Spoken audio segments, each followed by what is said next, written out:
মনোবীক্ষণ polyclinic, চিকিৎসার জগতে এক দশক। এখন এখানে সব বিষয়ে ডাক্তারবাবু একসাথে তলায়। ফোন করুন 7477999515 এই নম্বরে। ঈদের আগে নওদায় রক্তদান শিবির তৃণমূলের। শনিবার ব্লক তৃণমূলের পক্ষ থেকে এই শিবিরে বহু মানুষ রক্তদান করেন। উৎসবের মাঝে রক্তের যোগান বাড়াতেই এই শিবির বলে জানান তৃণমূল নেতৃত্ব। আপনার আনন্দে আমাদের উদযাপন।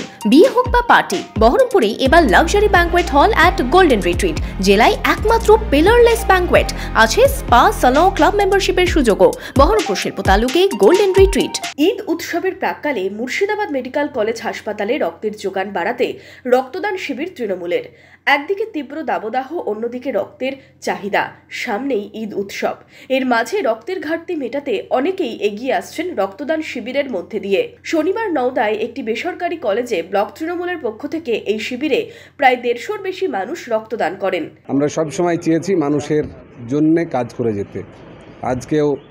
আজকের যে নওদা ব্লকের পৃষ্ঠপোষকতায় যে রক্তদান শিবির, তার ব্যতিক্রম নয়। যেমন রক্তের কোনো জাত নেই, আমাদের প্রত্যেকের শরীরের, রাম রহিমের, যিশুর সকলের শরীরের রক্ত লাল। আজকে এই ক্যাম্পও তার ব্যতিক্রম নয়। প্রমাণ করেছে এখানে রাজেন শেখ আর ভৈরব ঘোষ পাশাপাশি বেডে তারা শুয়ে রক্ত দিয়েছে। সেই রক্ত কার শরীরে যাবে আমরা কেউ জানি না, কিন্তু যারা বিভাজনের কথা বলে, বিভাজনের রাজনীতি করে, আমরা এভাবেই তাদের মুখে থাপ্পড় কষাতে চাই যে আমরা মানুষ প্রথম, এটাই আমাদের পরিচয়। আর জীব সেবাই আমাদের একমাত্র সেবা, শিব সেবা। এদিন রক্তদাতাদের উৎসাহিত করতে শিবিরে যান মুর্শিদাবাদ লোকসভার সাংসদ আবু তাহের খান সহ তৃণমূল নেতৃত্ব। আজকে নওদা ব্লক তৃণমূল কংগ্রেসের উদ্যোগে একটা রক্তদান শিবিরের আয়োজন করা হয়েছিল। কারণ নির্বাচনোত্তর পরিস্থিতিতে আমরা কঠিন পরিস্থিতির মধ্যে ছিলাম।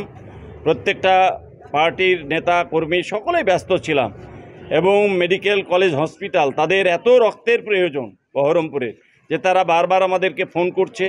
সামনে আমাদের ঈদ উৎসব আছে, কোরবানি আছে, তার আগে এই রক্তদানটা ভীষণ প্রয়োজন। মুর্শিদাবাদ মেডিকেল কলেজের পক্ষ থেকে সেই আবেদনের পরিপ্রেক্ষিতে আজ নওদা ব্লক তৃণমূল কংগ্রেস শফিউজ্জামান, যিনি মুর্শিদাবাদ জেলা পরিষদের শিক্ষার কর্মাধ্যক্ষ, তার উদ্যোগে আজকে প্রায় 150-র উপরে ইতিমধ্যেই রক্তদাতা রক্ত দিয়েছে। রক্তদানের প্রসেস চলছে।